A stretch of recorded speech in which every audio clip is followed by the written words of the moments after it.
All right, guys, we're back. We're still down in the dungeon. We're going to call it the bulk dungeon. It's the power of the bulk. I don't know. As you can tell, we have been crushing and crushing and crushing and crushing boxes. Like, I haven't felt this great in a while. I'm pretty much like I say, I'm at like 100% yet. I still have to be like a little bit careful with like where I turn my head and stuff. Like, but scars mostly healed up. Like, whatever. What I wanted to showcase today was last Friday, TCGPlayer had that big sealed sale, and I wanted to kind of talk about that. Those sales are ones that I specifically target, and I try and pick up cases of cards that I was missing in Pokemon, specific singles I'm looking to acquire. I might show that one day because there's a couple of cards that I just continuously acquire like on repeat, and I have many copies, and like I don't know, maybe a dozen or two people know about it. Maybe. And I don't know if they all know how many I have, but I have more than I've shown, which is terrifying. But that is the power. Anyway, but so last Friday, surprisingly, it's already here. I was not expecting that. But I did a small purchase. It was around $4 grand. I picked up 5 cases of Pokemon that I was missing. I picked up 2 cases of Twilight Masquerade, which are already here. Here is one. Heavy. Heavy is the crown. Props to you if you know what song or group made that, but here's case number 2. I also picked up a case of Paldea Evolved. I think that was this one. And then a case of... Is it 2 cases of Paldea Evolved? I don't remember. Whatever the 4th Scarlet and Violet set is, I picked up a case of that too. Huzzah! Boom! Look at that. Power. To try and even out some things that I've acquired already.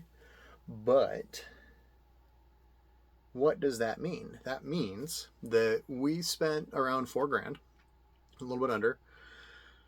I got back, what was it? 13%, I think, cash back on my account in TCG Credit. And that basically eradicated taxes, got my boxes down to a nice price point. And it helped me recover and make back some of the time that I lost. I have been trying to buy 5 cases of every Pokemon set moving forward. I had a lot of releases, and there was a lot of stuff moving around. Obviously, the surgery and stuff, and some injuries and travel and other things. And I just wasn't paying attention, and I kind of let it go by the wayside. And that cost me about $3-4 grand. That's a valuable lesson to be learned. And it's an important lesson to be learned. I'm saying a lot, good Lord. When you're doing the sealed investment cycling, right, you have this pattern that you have to complete, right? So you decide, for example, in my case with Pokemon, I want to do 5 cases of every Scarlet and Violet set, no matter what, right? If more preferable. The Team Rocket set, I'm going to probably aim for 10 to 20 cases just because I know that set is just, I know it's going to be dumb. So I'm going to try and at least double, if not triple the position that I have on that, because I know it's going to do great. The general reception, it's not even here yet, and people are already super hyped for it. That's how those sets just do really well. Like if there's just a huge hype train already for a Pokemon set and it's not even here yet, one of 2 things are going to happen. It's going to come out and it's going to be impossible to get a hold of, which is awesome. Or it's going to come out and everyone's going to say this sucks, but they're still going to buy a ton of it anyway. So, win-win. But the outcome of that is I want to be consistent with what I'm purchasing. I looked this up earlier, right? I was like, okay, if I took Scarlet and Violet, there's been 6 releases at $2,800 a piece, roughly, or $2,900, whatever. Call it $3 grand, right, for even math. At $3 grand for 5 cases, which is $50.75 a case, something like that. That's $18,000. That market price today is significantly over that. So again, I would have made close to about 30%, give or take, already, consistently buying 5 cases, never doing anything, just sitting on it. I did this same math for MTG. If I had taken every set of MTG that's released since Scarlet and Violet started, March of Machines, Aftermath, Commander Masters, MH3, Fallout, Assassin's Creed, Lord of the Rings 1 and 2. They're the same set, just different skins on the cards. Ravnica Remastered, I think. And there's like 4 others. And it ended up being like 12 to 13 sets, something like that total, right? The over on all of that. Fallout was basically impossible to get a hold of. I was capped at 3 boxes. I didn't get it because it sold out in like 2 seconds. There was just none available. Couldn't get any from my local hookup, so I was just like, this set's impossible to get a hold of. Whatever, I don't care. I'm not going to be attached to it. So for me, that set's just dead. The other ones, Lord of the Rings 1 and 2, everything else, if I had bought a case of the set or draft, if they were available, I would have either been flat or down 10 to 20%. The exception is if I had bought the collector box cases, I would have been up a pretty substantial amount of money. But, keynote to think here, there is 3 reasons for that. Fallout, Lord of the Rings Holiday. That is it. Those 3 sets are quite literally the entire reason I would be up a substantial amount of money on the last 12 or 13 sets of MTG. So for me, because I don't want to devote, and again, like there's been 2 master set products which are like $300 plus a box. So those are $1,900 a piece. For a case of 6. There's been multiple regular sets, like 8 of them. So again, we're talking like about $1,100 a case for me it cost. And then you factor in the master cases, which are about 50% more, times 12. I have substantially more money invested than I do the Pokemon cases. I have substantially more sets that are either flat or inverted negatively. And I have effectively 3 sets that are carrying the entire pile of cards that I have purchased that's been sitting on and sealed. And that's not taking into account the fact that I'm purchasing 5 times the volume per line of product, right? So in my case, because again, I'm doing numbers and laws of averages here, right? And this is why I put my money for sealed in 2 places, Pokemon and Flesh and Blood. Flesh and Blood, people are like, you're crazy, why would you do that? And I'm like, I'm just waiting for people to pay attention and realize this and watch. Bright Lights was a great example of this. It's memed and called the Bud Light Bud Light set. However, it went down to $200 a case, and I didn't sell. And I held it, and I waited, and I think my cost basis was like $224 or $225 a case, something like that at the time. It's like $58, $59 a box, somewhere in there. So actually it's higher than that, like $230. About $230, $235, something like that. And I just sat and I waited, and I waited, and I waited. And all of a sudden I looked, and those Bright Lights cases went from $200 to $300. And I was like, you know what? I'll sell a couple of cases, make some money, move it into Pokemon, and I sold a few cases. And now if you go look at that same set of sealed, Bright Lights is holding at like $275, $280, and it's been steadily chipping up, a little bit at a time, a little bit at a time. And if I look at the whole position in totality of my Flesh and Blood, I don't think I am underwater on a single Flesh and Blood set except for Everfest. And Everfest, I have been down cost averaging to like $160, $140 a case sometimes. So I'm probably only down 10 or 15% on the 20 some odd cases of Everfest that I have. And when you think about that, I probably have a similar amount of capital and leftover fab cases sitting on my shelves that I would have had if I dumped it into collector boxes of Magic. And even Flesh and Blood has been more consistent than Magic has been lately. And it's not fair to me or my goals to take a absurd amount of capital and then ferret it away and hide it in something like, you know, these collector boxes where effectively like 9 times out of 12 or 9 times out of 14 I'm going to do a little bit of profit / make money. Wilds of Eldraine, Lost Caverns of Ixalan are 2 others. Outlaws of Thunder Junction was 3. Thunder Junction's negative. Caverns in Eldraine were up like 20 or 30%. But again, like even if the box is at 320, my cost on those was I think 195. I'm going to lose 15% to fees. So out of the 320, That's about $50 in fees. So now I'm down to $270. I'm gonna have to pay, because it's over $250. I have to pay for the signed shipping most of the time. So that's another $9. So now I'm making $260. So I made $70 on 190, which is like just a tad over 33%. So, these numbers don't really work out in your favor too well when you look at it in the grand scheme, right? And being candid, Lord of the Rings Holiday was a exception to the rule. Fallout was incredibly short printed. I did a video on it, and that was the test case for WotC. That was their like, how low can we go set, and how much money can we eke out of you people off of Amazon set? And they tested it, and they have adjusted the print runs beautifully afterwards. And these systems that they're testing and the things that they're doing, it's great for the set volumes and stuff, and it makes me curious about buying a case of collectors again per set.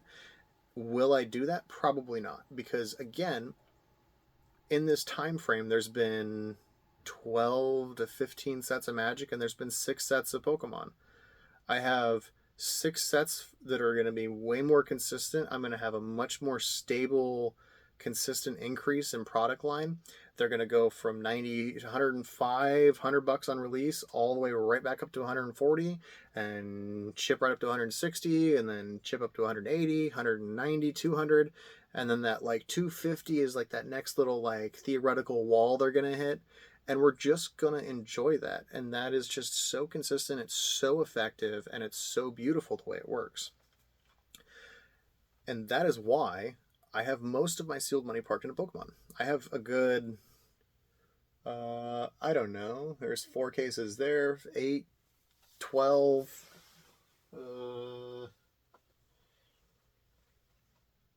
17, 20 cases of Pokemon over here right now, down here, something like that.